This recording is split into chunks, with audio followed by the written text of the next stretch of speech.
Hello troopers, how are you all doing? All having a good night, day, whatever. I hope everyone's okay. Okay, this is tasty. I've got to say, last night, my friend Jonathan Cypher, who I follow on Twitter, he posted a link, and I didn't think much of it at the time, but what did stand out was what he said after the link. It said that Superman,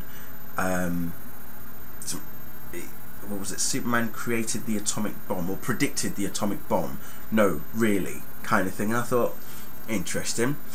But I didn't read that article until today, when somebody at work showed me said article. And it was while I was reading it, I was thinking, this is too creepy. This is too good to be true. But apparently it does appear to be true. And it basically is a website that says 6 eerily specific world events predicted by comics. And as I was reading it, I just kept thinking, whoa, seriously? Are you sure? Really? And I guess in some ways it does kind of make sense. What was really interesting though is that one of these particular stories stood out like a sore thumb for me. And there are a number of reasons why it stood out. And I'm going to read to you the actual segment of this particular event that occurred. So here goes. So it's basically the Challenger disaster from 1986. In 1986, Canadian comic book artist John Byrne wrote and drew a mini-series called The Man of Steel, drastically updating the Superman mythos for the 80s generation. In the first issue, Superman was supposed to make his public debut by saving a NASA space shuttle from crashing in the middle of Metropolis. And this is where it gets weird. We said Superman was supposed to save the NASA space shuttle because while Byrne was finishing drawing the issue, this happened, and then it gives you the picture of the Challenger malfunctioning and the tragic moment that it explodes. It then says, on January 28th, 1986, NASA's Space Shuttle Challenger malfunctioned and fell apart shortly after launching, killing everyone in its crew. It would have been slightly cruel and grossly inaccurate to show Superman effortlessly preventing a real-life tragedy so shortly after it happened. So Byrne quickly redrew the pages depicting the shuttle, replacing it with an experimental space plane. Just keep in mind those two words, space plane, okay? Of course, since the pages were redrawn before anyone else could see them, Byrne has no way of proving he really did have a space shuttle in there. But think about it, why the hell would anyone draw this thing in the first place? And it gives you a picture of this experimental space plane that apparently was replaced at the space shuttle that John allegedly previously drew. That seriously looks like something any editor would have sent back with a note saying, come on, draw a proper looking spaceship this time, damn it, if the comic had been published any other year. But it gets creepier. The reason Superman was going to save the shuttle in the first place was because, you guessed it, Lois Lane was on board. She was the only non-astronaut on board, a regular journalist covering the story of this amazing experimental spaceplane, and she would have died had Superman not intervened.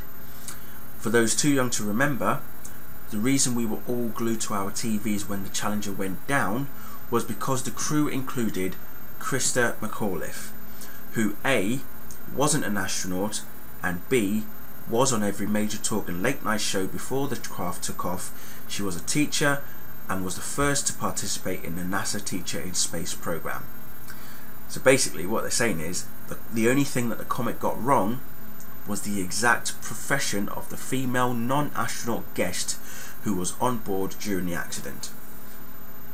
Very creepy, isn't it? Very creepy. But that wasn't the creepy bit for me. What stood out, as I said, I'm going back to this space plane, and those two words, if I was to separate space and plane, well, I'll put a third word in there, space shuttle and plane. And the only thing that springs to mind is Superman Returns. And what happens in Superman Returns? Yes, that's correct. There is a scene that involves a space shuttle and a plane malfunctioning in the air. Lois is pretty much doomed to die, but who comes to save the plane? That's right, Superman. That's The reason why that sticks out for me is because on Sunday, my evil twin, the Human Scorch, sent out a tweet which is so true, it is not even funny. He basically says, Lois Lane is the single most unkillable non-superhero character in all of comicdom. Now this guy doesn't just read DC Comics. I'm sure he reads, he reads Marvel Comics as well. So he knows a lot about comics. He knows a great deal more than I do about comics. But when he sent that tweet, I was like, you know what? It's fucking true. It is so true. So far, for me, there's not been a comic book that I've read where Lois has actually died and then come back. Whereas other comic book characters, the Flash, Superman, Green Lantern, I believe Green Lantern, I think, has died. There are other characters who have died and have come back. And I'm not really talking about the Blackest Night and the Brightest Day events, but thinking further back as well. And I'm thinking to myself, you know what? It's so true. There's not been a moment that Lois Lane has not been saved from Superman. Every time she gets herself into a pickle, Superman is always there to save the day. And it begs me the question to even ask, and this is really stupid, but I don't care, right? It begs me to ask the question: was Kal-El sent to Earth to save humanity, to be a symbol of hope, to be a symbol of justice, and here to fight for truth and justice in the American way? Or was he sent to Earth just to save Lois? Think about it. Oh my god, I'm going nuts here, but seriously, that's the question that's begging me. What if Kal-El was actually sent to Earth to save Lois? Nobody would have guessed that him and Lois were going to cross paths, obviously on Krypton, unless Jor-El suddenly saw the future. But it does beg the question. If you think about it, how many times has Lois been saved by Superman? Seriously, how many times? You count the amount of times that Lois has been saved by Superman, it is more times than anybody else has been saved put together. Simple as. It's as simple as that.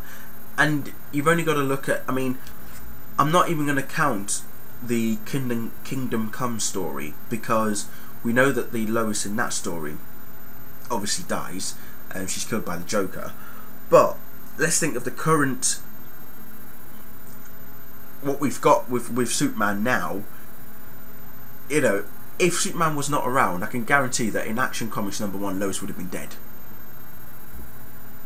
Clark Kent could have been some ordinary guy as a journalist for the Daily Planet, just like Lois, but then Lois could have died. But somebody else could have been a superhero. It wouldn't have been Clark Kent. They could have rewritten it. They could have changed the story completely by not having Clark Kent as Superman. Someone else could have been a superhero, but instead of being in Metropolis, this hero would have been somewhere else in the world, saving somebody else's life. These are the things that you have to think about at the end of the day. That's all I'm saying. But I do find it interesting that he tweeted that, and that was the first thing that came. I was like, damn, you're right, dude. You're so right. So I don't know. Let me know what you think. I'll put the link for that website at the bottom, so you can have a read of it and see all the other eerily world events that occurred after comic books were released. 9/11's in there. The 1977 blackout was there. The death of Princess Diana is also there. It's unbelievable. That's all I'm going to say. So have a look at it, see what you think, let yourself go. Okay, and Scorch, my dear boy, damn, you weren't wrong in your tweet though about Lois Lane. That's all I'm going to say, bro. You weren't wrong. Thank you very much, and good night.